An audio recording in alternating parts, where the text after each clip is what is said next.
Hello, good evening everybody. My name is Shivam Jagdish and welcome back to the channel. तो भाई demand हम लोगों ने शुरू किया था पिछले वीडियो में और आज डिमांड को कंटिन्यू करने वाले हैं। नेक्स्ट वीडियो के अंदर आज हम लोग टॉपिक जो कवर करने वाले हैं वो डिटर्मिनेंट्स या फैक्टर्स अफेक्टिंग डिमांड होने वाला है। Before I start with this video तो मैं बताना चाहता हूं कि एक हमारा लाइव कोर्स है, इसका नाम है स्पार्टन्स। उसमें आप जाके एनरोल कर सकते हो in case if you want to attend live classes one on one basis के ऊपर, जिसमें मैं आपको एक्सक्लूसिवली नोट्स दे रहा हूं और साथ में ये भी बता रहा हूं कि आंसर राइटिंग कैसे लिखनी है along with the CUET preparations pertaining to your core subjects of accountancy, economics and commerce। ठीक है, लिंक डिस्क्रिप्शन बॉक्स में। इन केस अगर आप CBSE के बच्चे हो तो एक हमारा चैनल है CBSE गुरुज, इसके ऊपर हम लोग both for class 11th and 12th सारे वीडियोस अपलोड कर रहे हैं accountancy, economics and business studies के सब्जेक्ट से रिलेटेड। तो चलो बिना टाइम वेस्ट किए शुरू करते हैं आज का video. Demand and law of demand का सेकंड पार्ट, जिसमें हम लोग आज पढ़ने जा रहे हैं डिटर्मिनेंट्स ऑफ डिमांड के बारे में। तो भाई डिटर्मिनेंट्स ऑफ डिमांड का मतलब क्या है? मतलब वो सारे फैक्टर्स जिनकी वजह से या तो हमारी डिमांड बढ़ेगी या हमारी डिमांड कम हो जाएगी, उसे बोलते हैं अपन लोग डिटर्मिनेंट्स ऑफ डिमांड। ठीक है ना बॉस? तो चलो पहला पॉइंट है हमारा प्राइस ऑफ द कमोडिटी। ये प्राइस क्या होता है sir? Price of the commodity बहुत आसान आपने पढ़ा है बॉस। अगर प्राइस बढ़ने वाला है किसी भी कमोडिटी का तो उसकी डिमांड कम हो जाएगी। सिमिलरली जब प्राइस कम होगा तो डिमांड बढ़ जाएगी। इसी बात को अगर तुम स्टेटमेंट के फॉर्म में लिख दो तो मैम को पसंद आ जाएगा। Price of the commodity means when price of a commodity will increase, its demand will fall, and when price falls, its demand will increase. Simple, sober and straight. समझ में आ गया तुम्हें? Price of the commodity से demand कैसे affect होती है ये clear हो गया ना सभी को? चल भाई आगे बढ़ते हैं और अगला पॉइंट है हमारा income of the consumer. Income of the consumer को हम लोग रिप्रेजेंट करेंगे बच्चा पार्टी वाई से। इनकम किससे रिप्रेजेंट करते हैं हम लोग? वाई से। प्राइस किससे रिप्रेजेंट करते थे? पी से। तो चलो मैंने लिखा नहीं था, मैं लिख भी लेता हूं।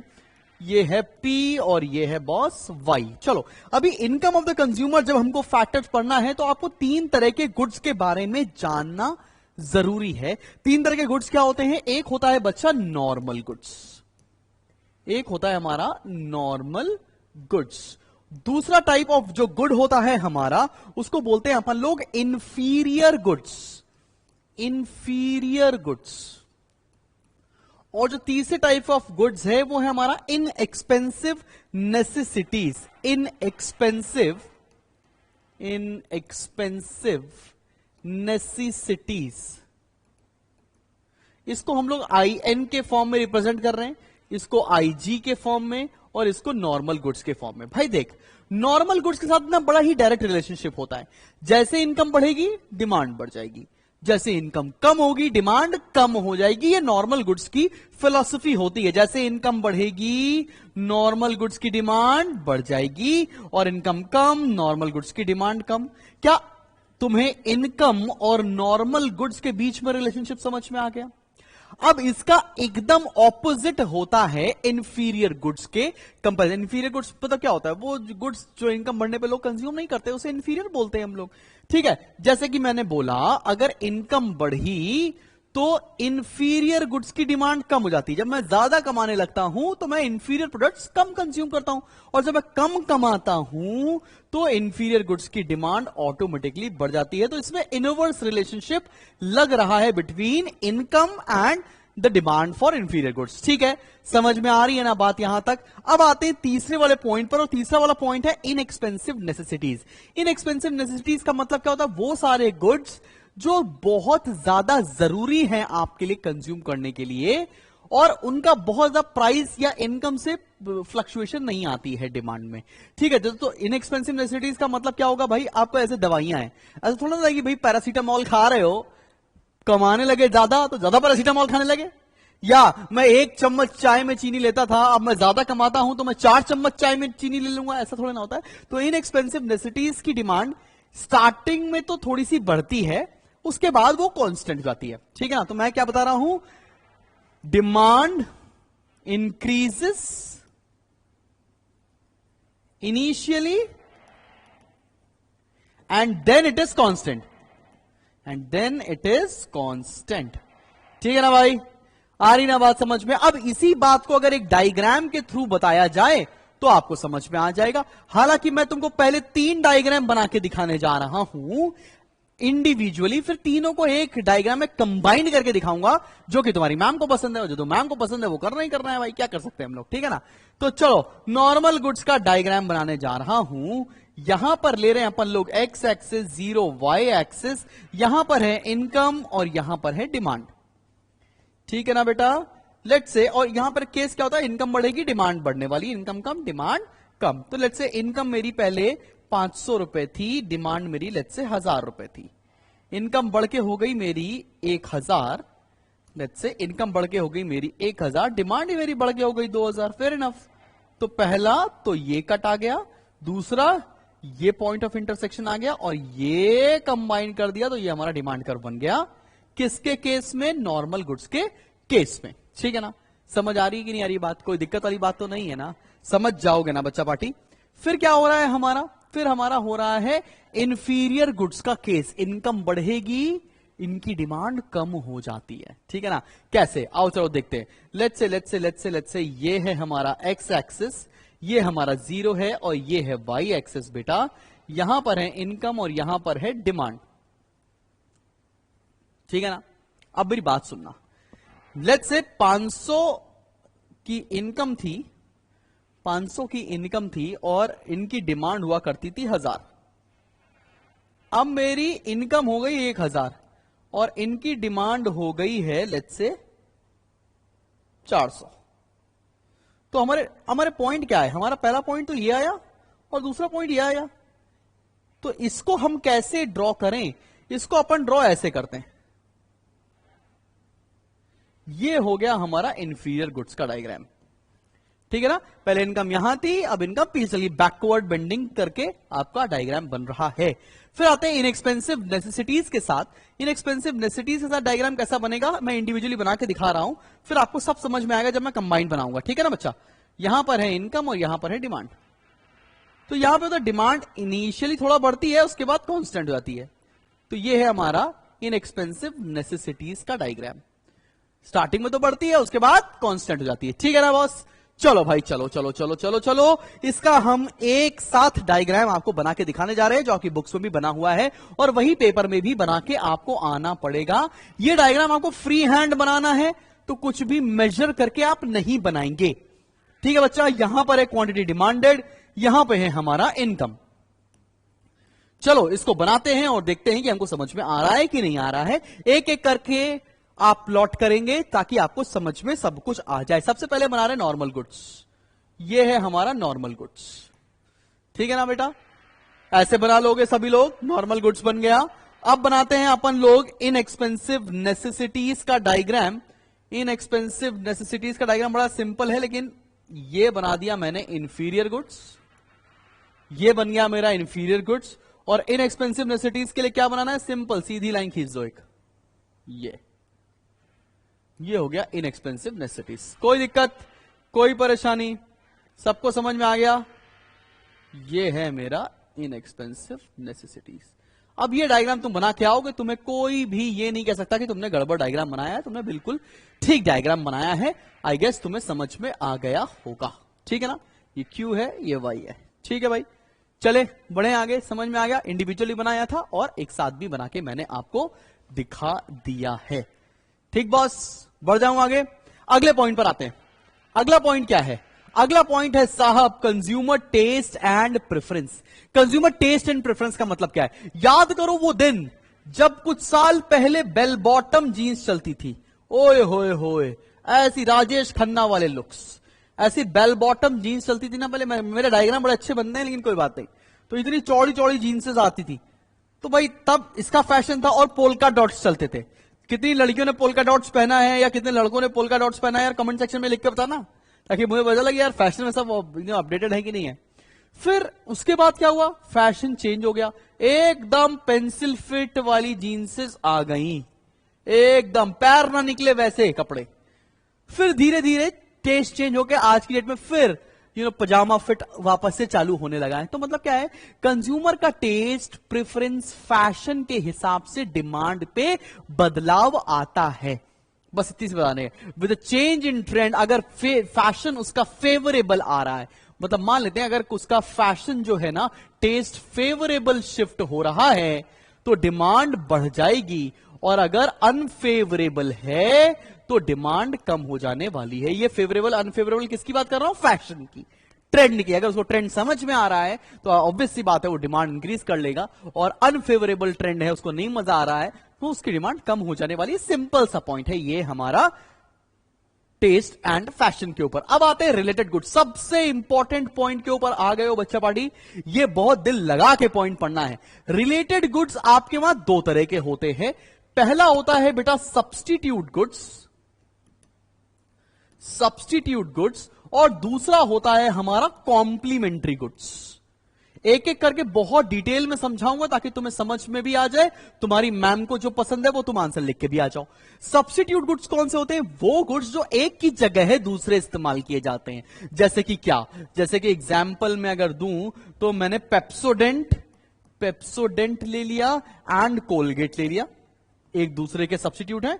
अब तुम दंतकांति से मंजन करते हो तो दंतकांति लिख लो, ऐसी कोई दिक्कत वाली बात नहीं है। सब्स्टिट्यूट गुड्स का एग्जांपल समझ में आ रहा है? कोक पेप्सी सब्स्टिट्यूट है सर, पेप्सोडेंट कोलगेट सब्स्टिट्यूट है। बुक में टी कॉफी लिखा है, लिख सकते हो वो भी, लेकिन मेरे हिसाब से वो परफेक्ट सब्स्टिट्यूट नहीं होते। सिमिलरली कॉम्प्लीमेंट्री गुड्स क्या होते हैं? वो गुड्स जो एक साथ कंज्यूम किए जाते हैं, कॉम्प्लीमेंट्री टू ईच अदर। जैसे पेन और इंक, कार और डीजल, पेट्रोल, तो वो क्या है? आपका एक साथ कंज्यूम किए जाएंगे, अलग अलग उनकी कोई डिमांड नहीं है, एक साथ ही उनकी डिमांड होने वाली है। तो एग्जांपल एकदम घटिया सा लिख देता हूं जो तुम्हारी बुक में भी लिखा है, कार एंड पेट्रोल। हाउएवर इससे कोई फर्क नहीं पड़ता, लेकिन किताब में है तो हमें पढ़ना है, ठीक है ना? तो चलो शुरू करते हैं, एक एक करके आपको पूरा डिटेल में बताने जा रहा हूं। सबसे पहले स्टार्ट करने जा रहे हैं अपन लोग सब्स्टिट्यूट गुड्स, और इसके डायग्राम भी बना के दिखाएंगे आपको ताकि समझ में आ जाए कि ये सब कैसे इंपैक्ट कर रहा है। चलो भाई आओ, अब तुम सब मुझे एक बात बताने वाले हो, ठीक? अब इसके डायग्राम पहले मैं वो बताऊंगा जो तुमको सीखना चाहिए, फिर वो डायग्राम बना के दिखाऊंगा जो आपकी बुक में बना है, जो तुम्हारी टीचर को चाहिए कॉपी में, ठीक है ना? तो चलो चलो चलो शुरुआत करते हैं सब्स्टिट्यूट गुड्स की। एग्जांपल लिखा है मैंने कोक और पेप्सोडेंट। चलो लेट्स से ये है प्राइस ऑफ कोलगेट, मैंने लिया प्राइस ऑफ कोलगेट, और ये है quantity demand of let's say Pepsodent.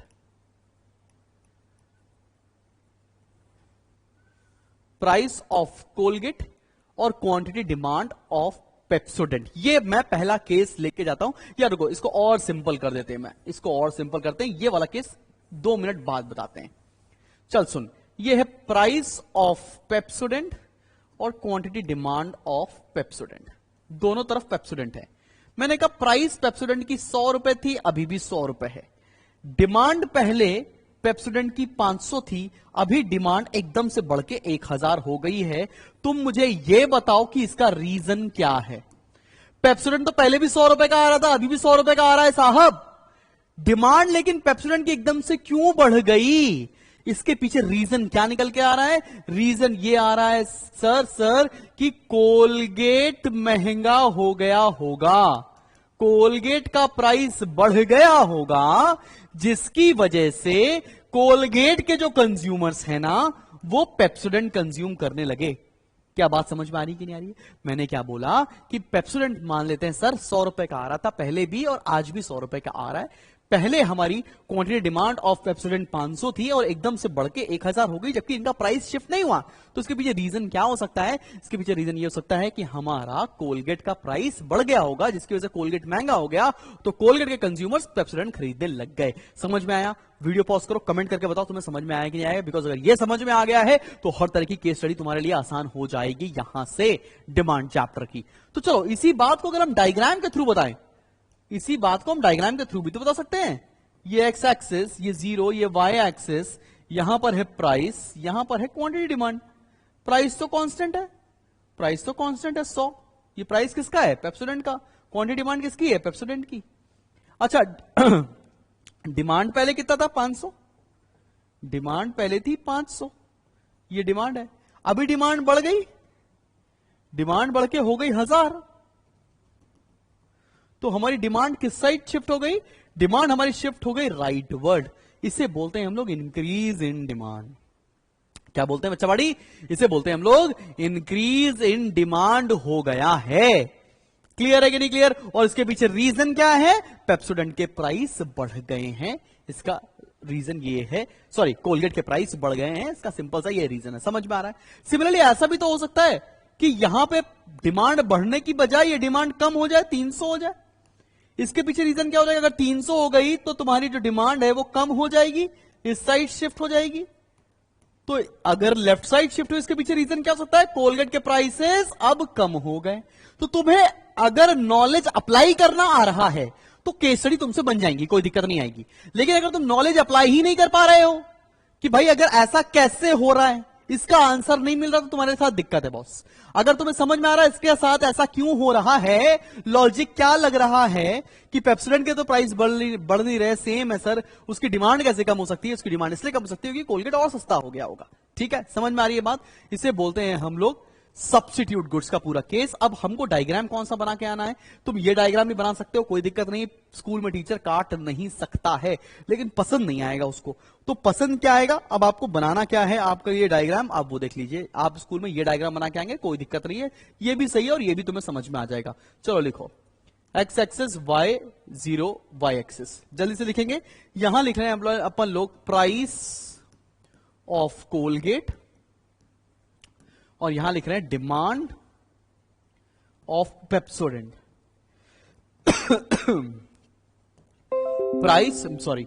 Price of Colgate and demand for Pepsodent. ठीक, चलो भाई, अब तुम ये बताओ, पहले कोलगेट की प्राइस थी लेट्स से 100 रुपीज, फिर कोलगेट की प्राइस बढ़ के हो गई 200। इससे पेप्सोडेंट की डिमांड पर क्या फर्क पड़ेगा? भाई कोलगेट महंगा हो रहा है तो पेप्सोडेंट की डिमांड बढ़ने लगेगी, वही तो मैं भी बोल रहा हूं। लेट्स से पहले अज्यूम करते हैं कि 500 डिमांड रही होगी पेप्सोडेंट की, इसका प्राइस बढ़ गया, डिमांड हो गई 1000। तो क्या पुट कर सकते हो, प्लॉट कर सकते हो इसको, पहला ये आ गया, दूसरा ये आ गया, इसको ज्वाइन कर दिया, ये डिमांड कर बन गया। ठीक है, समझ में आ रही है? ये डायग्राम आप स्कूल में बना के आएंगे, टीचर एकदम खुश रह जाएगी, वाह भाई वाह क्या डायग्राम बनाया है तुमने, दिल खुश कर देता। तो अब यहां पर सब्स्टिट्यूट गुड्स का आपका जो केस है वो खत्म होता है। अब हम लोग जंप करने जा रहे हैं अगले टॉपिक पर, और अगला टॉपिक है बॉस कॉम्प्लीमेंट्री गुड्स। अगला टॉपिक क्या है? कॉम्प्लीमेंट्री गुड्स हमारा अगला टॉपिक है, and let's jump on to that particular topic. Comment section में लिख के जरूर बताना कि तुम्हें समझ में आया है कि नहीं आया, या आपको कोई रिकैप तो नहीं चाहिए। इसके ऊपर केस स्टडी जरूर मिलेंगे सीयूईटी के एग्जामिनेशन में एंड स्कूल के पेपर में भी। ठीक है, तो चलो आइए बढ़ते हैं कॉम्प्लीमेंट्री गुड्स के ऊपर। कॉम्प्लीमेंट्री का मैंने एग्जाम्पल बताया कार या पेट्रोल। आसान भाषा में समझने के लिए क्या है, लेट्स से ये प्राइस ऑफ कार है और ये क्वांटिटी डिमांड ऑफ कार है। ठीक है ना? प्राइस लेट्स से पहले भी कार 100 रुपए की आती थी, अभी भी कार 100 रुपए की आती है। डिमांड पहले कार की 500 थी, अभी डिमांड हो गई लेट्स से 300। तो उसके पीछे रीजन क्या हो सकता है? कार की डिमांड कम हो रही है, रीजन क्या है? रीजन ये हो सकता है ना कि जो पेट्रोल है उसके प्राइसेस बढ़ गए होंगे, पेट्रोल के प्राइस बढ़ गए होंगे, इसकी वजह से कार की डिमांड कम हो गई। हो सकता है, लॉजिकल है ना, कोई दिक्कत वाली बात तो नहीं है। पेट्रोल महंगा हो रहा है, लोग कार कम खरीद रहे हैं। इसी को आप डायग्राम के थ्रू अगर बताना चाहें तो आप ये डायग्राम बना सकते हैं, बिल्कुल ठीक है। फिर मैं आपकी स्कूल वाला डायग्राम भी बना के दिखा दूंगा। यहां पर है प्राइस, और ये प्राइस किसका है? कार का। यहां पर है क्वांटिटी डिमांड, और ये भी किसका है? कार का। Price of car is constant 100।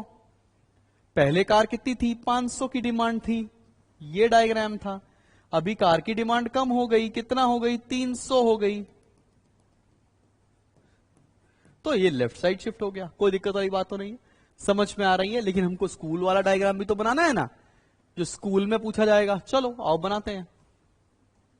X axis 0, Y axis, यहां है प्राइस ऑफ पेट्रोल और यहां है quantity demand of car.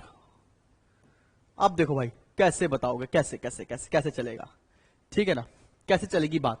Petrol के प्राइस लेट्स से पहले 100 थे और इसकी डिमांड हुआ करती थी लेट्स से 500।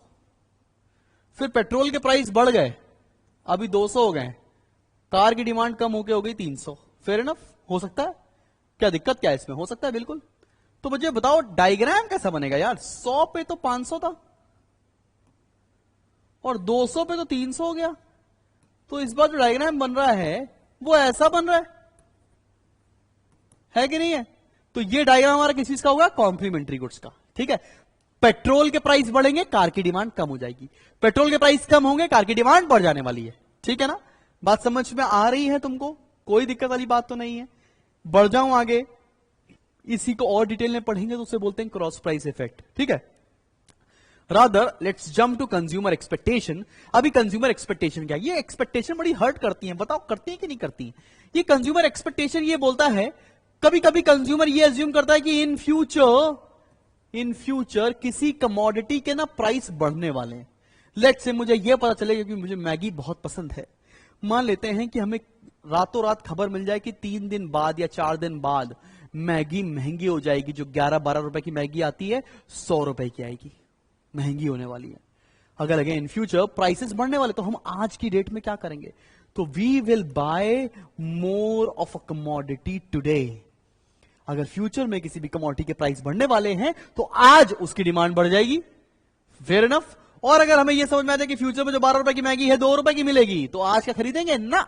और अगर हमें पता चले कि इन फ्यूचर प्राइसेस कम होने वाले हैं, तब आज डिमांड कम हो जाएगी। लॉजिकल है, फेयर इनफ। आ रही बात समझ में? बढ़ू आगे, चल भाई आगे बढ़ते हैं। लिखा है consumer credit facility. Consumer credit facility का मतलब क्या है भाई? पहले अगर आपको मारुति की कोई गाड़ी खरीदनी होती थी तो उतना पैसा होना चाहिए। लेट्स से अगर 10 लाख रुपए की कोई कार है तो तुमको कार खरीदने के लिए 10 लाख रुपए होने चाहिए, तभी खरीद सकते हो। आज क्या चाहिए? आज चाहिए सिर्फ 1 लाख रुपए है तो कार ले जाओ, बाकी 9 लाख रुपए का लोन ले लो। अगर कंज्यूमर क्रेडिट फैसिलिटी अवेलेबल है तो डिमांड बढ़ने वाली है, और कंज्यूमर क्रेडिट फैसिलिटी अवेलेबल नहीं है तो डिमांड ऑब्वियसली बात है कम हो जाएगी। क्रेडिट फैसिलिटी, उधार की फैसिलिटी अवेलेबल हो रही है तो डिमांड इंक्रीज होने वाली है, और उधार की फैसिलिटी अगर कम होने वाली है तो डिमांड कम हो जाएगी। आगे बढ़े आगे बढ़े आगे बढ़े। चलो, ये वाला पॉइंट बड़ा important, demonstration effect. Demonstration effect का मतलब होता है देखा देखी करना। इसका मतलब क्या है? अगर मेरे पड़ोसी ने आईफोन 12 खरीदा है तो मुझे भी खरीदना है। मतलब it is just to copy the lifestyle of others. ठीक है ना, दूसरों का देखा देखी करके अपना खुद का डिमांड क्रिएट कर लेना, उसको बोलते हैं अपन लोग डिमॉन्स्ट्रेशन इफेक्ट। ठीक है ना भाई, बराबर है। आगे बढ़ते हैं, अगले पॉइंट पर आते हैं, वो है size and composition of population. Size and composition of population मतलब क्या है? जिस एरिया की पॉपुलेशन ज्यादा है डिमांड ज्यादा होनी है। पॉपुलेशन को हम लोग किससे रेफर करते हैं? एन से। अगर पॉपुलेशन ज्यादा है तो डिमांड भी ज्यादा होगी, सिमिलरली पॉपुलेशन कम है तो डिमांड भी कम होगी। अच्छा, कॉम्पोजिशन भी बड़ी मैटर करती है।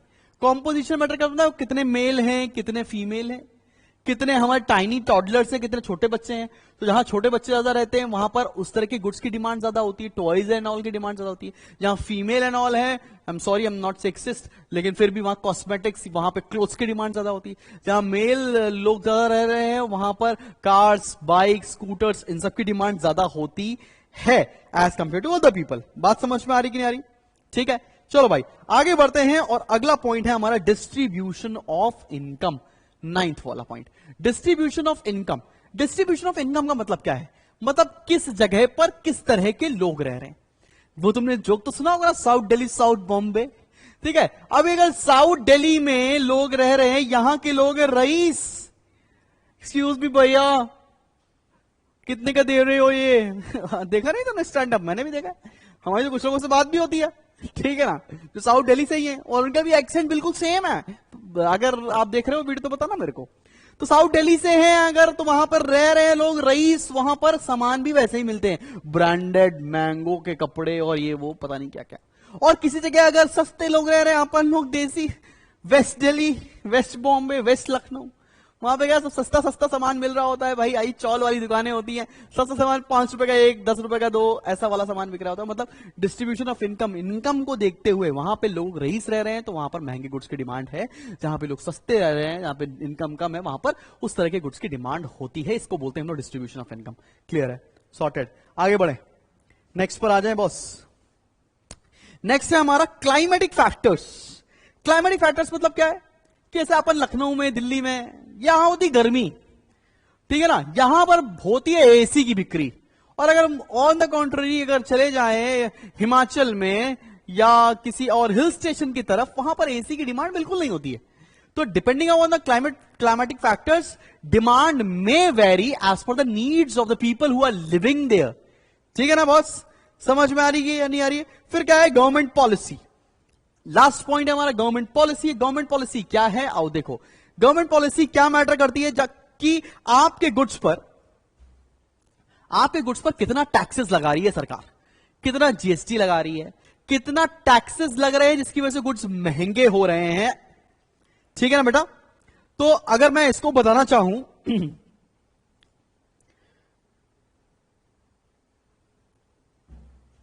इसको आसान भाषा में समझे, जैसे लेट्स से ये पहले फोन है, ये फोन है, आईफोन पहले ऐसे ही आता था ना, तभी था मेरे पास. ठीक है ना? लेट्स से गला दर्द हो गया भाई. लेट्स से अगर इस पर्टिकुलर कमोडिटी में जीएसटी बढ़ा दिया गया, इसके प्राइस बढ़ जाएंगे. प्राइस बढ़ जाएंगे तो उसकी डिमांड ऑब्वियस सी बात है कम हो जाएगी. एंड सिमिलरली ऑन द कॉन्ट्री, अगर इस पर जीएसटी या कोई भी टैक्स कम कर दिया जाएगा, प्राइस सस्ते हो जाएंगे, डिमांड बढ़ जाएगी. बात समझ में आ रही है? क्या यहां तक बातें जो तुमको बता रहा हूं मैं वो क्लियर है कि नहीं क्लियर? या गवर्नमेंट पॉलिसी के हिसाब से एक पॉइंट और आ सकता है. लेट्स से गवर्नमेंट क्या कर रही है आजकल, नितिन गडकरी साहब क्या कर रहे हैं, वो रोड पर रोड बना रहे हैं साहब, रोड्स. अगर रोड्स के प्रोजेक्ट लेकर आ रही है सरकार, तो रोड्स बनाने के लिए जितने भी सामान लगते हैं उसकी डिमांड बढ़ जाने वाली है. ठीक है ना? ब्रिजेस बना रही है तो ब्रिजेस बनाने वाले जितने भी प्रोडक्ट हैं, जितने भी चीजें लगती हैं, उसकी डिमांड बढ़ जाने वाली है. ठीक है ना बॉस? समझ में आ रही है बात? Clear, sorted, done. तो बहुत बड़ा वीडियो हो गया आज का. तो इसके बाद हम लोग आगे कंटिन्यू कर रहे होंगे. इसका चैप्टर जो भी बचे कुछ टॉपिक्स हैं वो थर्ड पार्ट में इसके कवर हो जाएंगे. इनकेस अगर जरूरत लगेगी तो इसका फोर्थ पार्ट भी लेकर आएंगे, इसमें डिमांड आपको पूरा डिटेल में क्लियर करा सकूं. पसंद आया हो वीडियो तो जरूर दोस्तों से और अपने टीचर से शेयर करो. आई नो थोड़ा सा एनर्जी कम है बिकॉज गले में दर्द हो रहा है क्योंकि मौसम लखनऊ में रेनी है. ठीक है, till then take care, keep smiling. मिलते हैं जल्दी नेक्स्ट